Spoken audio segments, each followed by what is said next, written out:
प्यारे साथियों, आप सभी का स्वागत करता हूं अपने एमआरएस स्टडी परिवार में। तो डियर, आज की इस वीडियोस में मैं यहां पे बात करने वाला हूं। एक नई अपडेट निकल कर आया है और रिक्रूटमेंट नोटिस आपका जो है जारी किया गया है एयरपोर्ट अथॉरिटी ऑफ इंडिया यानी एएआई के तरफ से। इसके तरफ से एएआई के तरफ से जो कि यहाँ पे मिनी रत्न कैटेगरी में आपका आता है पीएसयूज में यानी पब्लिक सेक्टर इंटरप्राइजेज में।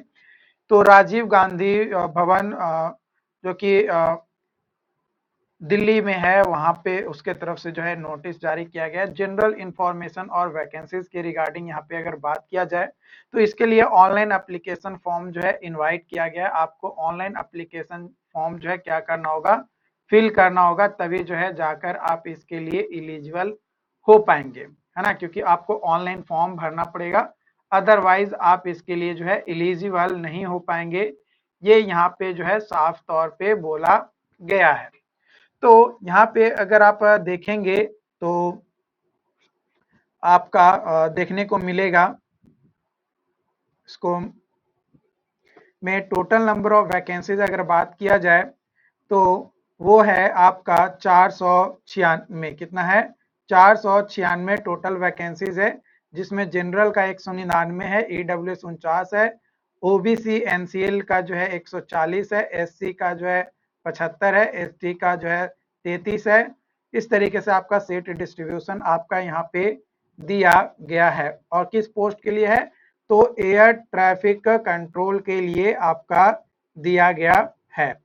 क्वालिफिकेशंस आपका क्या होना चाहिए? तो आपके पास qualification full time bachelor degree होना चाहिए, चाहे आप बीएससी साइंस हो जिसमें फिजिक्स और मैथ्स होने चाहिए, या फिर आपका बैचलर डिग्री इन इंजीनियरिंग हो जिसमें किसी भी सेमेस्टर में आपका फिजिक्स और मैथ्स पढ़ना हो, है ना। साथ ही साथ आपका स्पोकन और जो रिटन होना चाहिए इंग्लिश में 12th लेवल पे, वो आपका मिनिमम जो प्रोफिशिएंसीज हैं वो आपका मतलब इंग्लिश में आप पास होने चाहिए।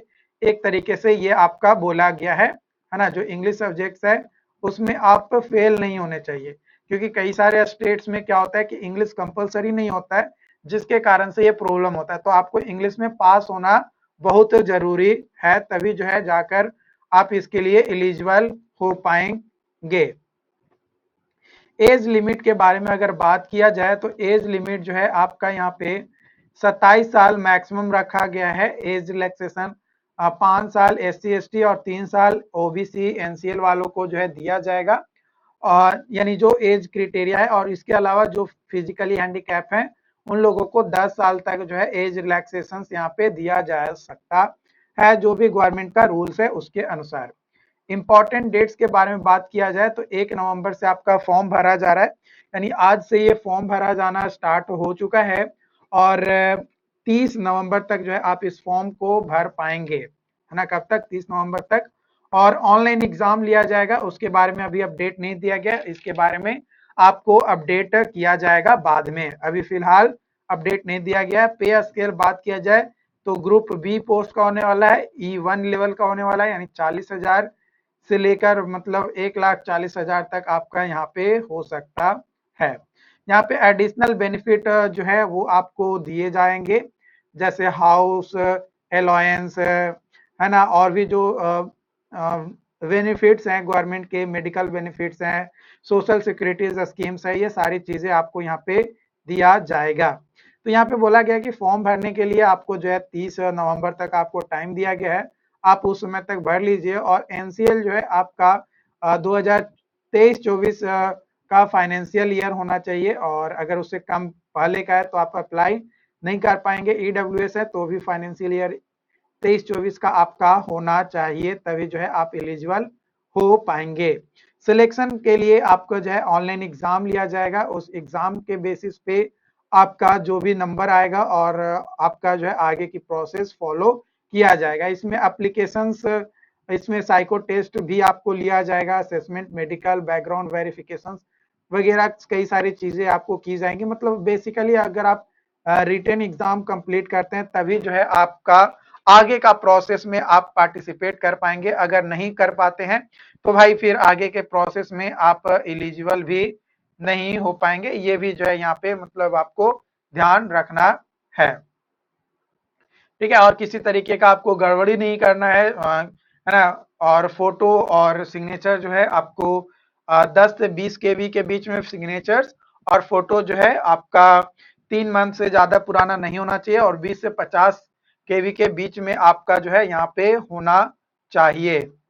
ठीक है, तो ये कुछ इंफॉर्मेशन, बेसिक इंफॉर्मेशन थे।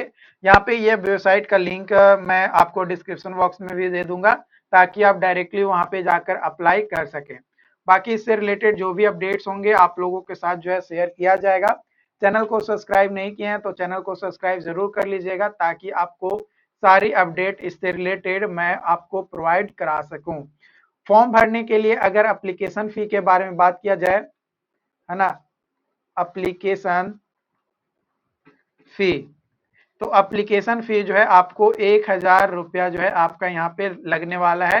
1,000 रुपया किसका लगेगा, तो जनरल, ओबीसी और ईडब्ल्यूएस को, और एससी एसटी और जो भी फीमेल कैंडिडेट है 0 रुपया लगेगा, है ना, फीमेल और एससी एसटी कैंडिडेट को। तो ये चीज जो है आपको यहाँ पे ध्यान रखना है। फी को लेकर भी जो है आपको मैंने अपडेट दे दिया है। आप इंडिया के कहीं भी से भी हो आप अप्लाई कर सकते हैं, और जॉब लोकेशन इंडिया में कहीं भी आपका हो सकता है।